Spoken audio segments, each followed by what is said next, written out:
So this week I'm taking a break from the Uncovering Your Dreams series because something important came up in current events.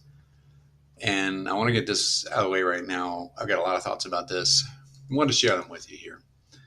Now, first of all, do I think that Luigi Mangione was justified in shooting United Healthcare CEO Brian Thompson in the back on the street in cold blood? No. However, I do think there's a lot of complicating factors here that are very illustrative of how we as human beings tell stories to ourselves and to others. And it's worth noting how incredibly powerful from a behavioral standpoint these stories can be.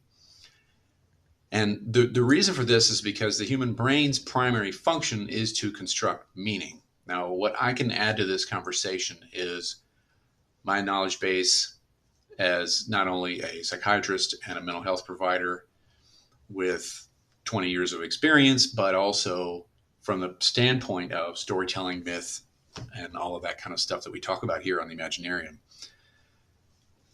The brain is not just involved in information processing or behavioral controls. You may hear this, but those are vague and incomplete answers. Processing why? Processing what? Controlling in order to do what? So those answers are very unsatisfying. Instead, I think you can explain what the brain does much more succinctly in terms of its function. And what it does is, yes, it does those things, information process, it behaviorally controls, but it also does a whole lot more. And it's all surrounding the main goal of constructing a statement about what our lives mean up to this point and what to do about it. Now, the main way that we do this is through stories. Our memories, our future plans, our creative efforts, our personal identity, all of these things the brain is working on 24/7, mostly unconsciously, default mode network and all that kind of processing going on. And it's working at creating and maintaining these things. But the final form of that data that is presented to conscious awareness is that of stories.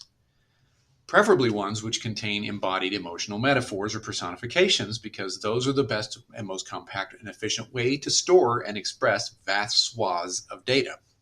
That's how people in your own personal history can take on a much more powerful and symbolic meaning than they actually carry themselves. It's because our brain is trying to say, it's as if this person carries this energy for you, this meaning for you, in a way that goes even beyond what they actually did in your life. Because brains are not concerned with actual facts so much as they are with what does it mean emotionally, because that's what really runs the show. But not only do we tell ourselves stories, like me telling a story to myself about what my life is about, in other words, the unconscious creating a story about me so that I understand what my identity is, we also tell each other stories, of course, and we share them with each other. My story can update your story. Stories we watch in movies, read in books, can tell us and give us more material for the unconscious to put together a new story that may be even more effective, right? So things that might resonate strongly with us. And those kinds of stories are the ones we love to experience over and over again. In those cases, we really like them, just like the story. Say that you came across a really cool channel called the Imaginarium and you liked the video and subscribed to Dr. G's content. You should do that now. I'm just saying. Anyway, enter this guy, Luigi Mangione. Okay, so now let me be clear. I do not think that what he did was an immoral act. It was murder. He will pay the price for what he did, but I don't mean that just legally. I mean that within himself. And I know this from working with soldiers and veterans who have found themselves doing all sorts of things that they wound up suffering for, even when they were perpetrating who knows what on other people as a part of the wartime effort. Is this exactly the same thing? No, but I know enough from my experience that victims and perpetrators both pay the price for bloodshed. And Mangione obviously crafted a story that justifies what he did to himself. And from what I can gather from his manifesto that we've been talking about in the media lately, in the last few days, it's a fairly compelling narrative. He does cast himself as an anti-hero in his world narrative, in fact.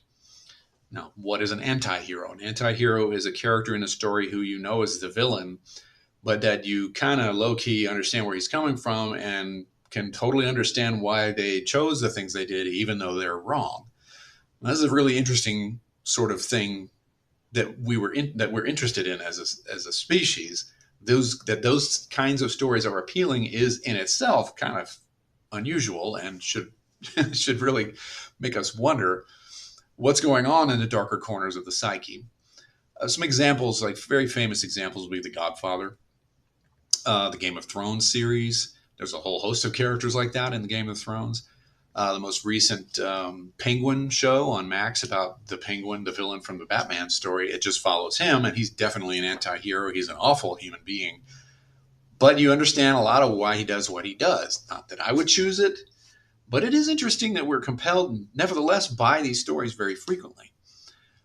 Now, I think that these stories increase in popularity, especially when people feel pushed up against a wall by society. The counterbalance to that will be stories that are filled with hope.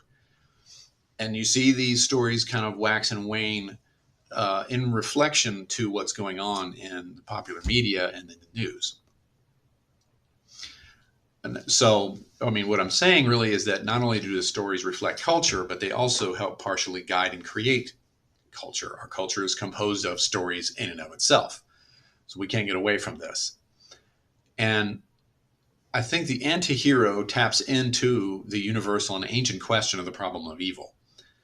What is that? It's a very simple question, but it's as old as humanity. Why is the world unjust? Why is the universe unjust? Why is it that bad things happen to good people? The Book of Job, for example, is a great narrative that tackles this very question, and it's been tackled by countless of philosophers and theologians over the ages. Anti-heroes commit morally reprehensible acts for understandable, if not justifiable, necessarily reasons. Look at the internet right now.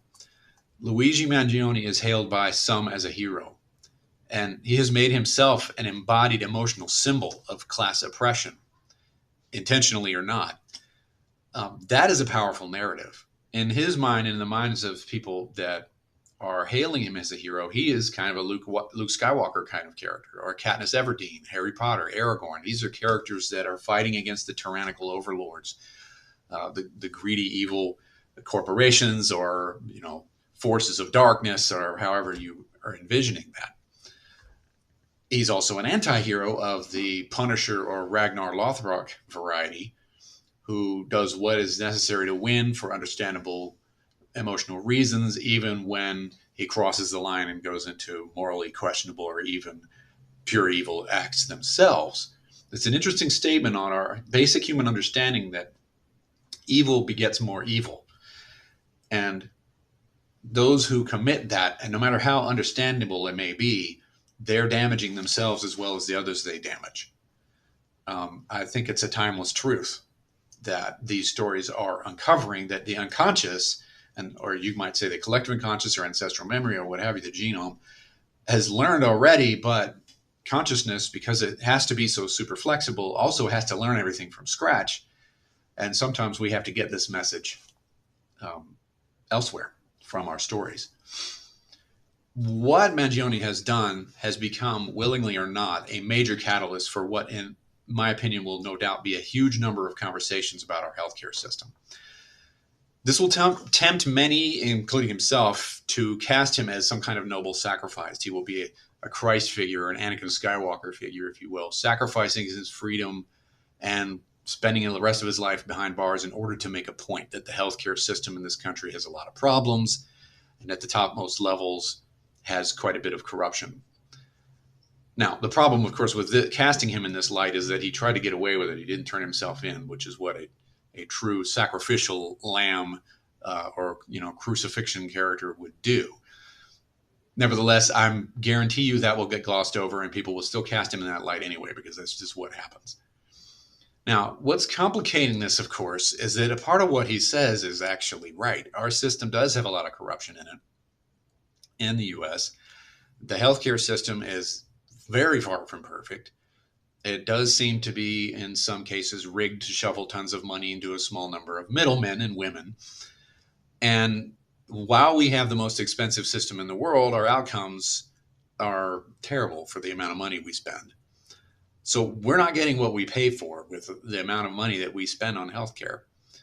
Say what you will about universal healthcare systems in other countries, that things take forever, you'll die on a waiting list, and so forth and so on. But if you think our system here is better value for your money, then you're falling for another story that you're being told by those who profit from the system we already have. But now you're watching this video, which means you're here at the Imaginarium, where we understand the power of story. We don't underestimate it. We're pretty smart here. In any case, you'll see over the next few months, actually probably years, that he will be elevated to that of a hero. He'll be cast as an anti-hero. He will be a flat-out villain.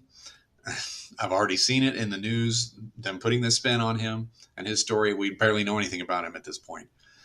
All we have is what he did and his manifesto and a little bit about his upbringing, which seemed to be quite privileged. So, for better or for worse, but this is the way we think, for better or for worse. This is how we do things. We put different things into stories and we see what sticks. But I think it's better to understand that capacity that we have rather than to be jerked around with it. Okay.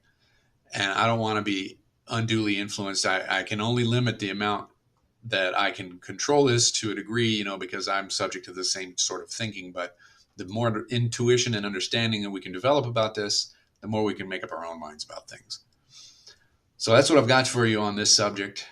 I just kind of had to throw this out there for all you folks out there watching. Next week, I'll come back to part 4 of the Uncovering Your Dreams series, where we'll talk about the difference between mundane dreams and big dreams. And until then, I'll catch you later.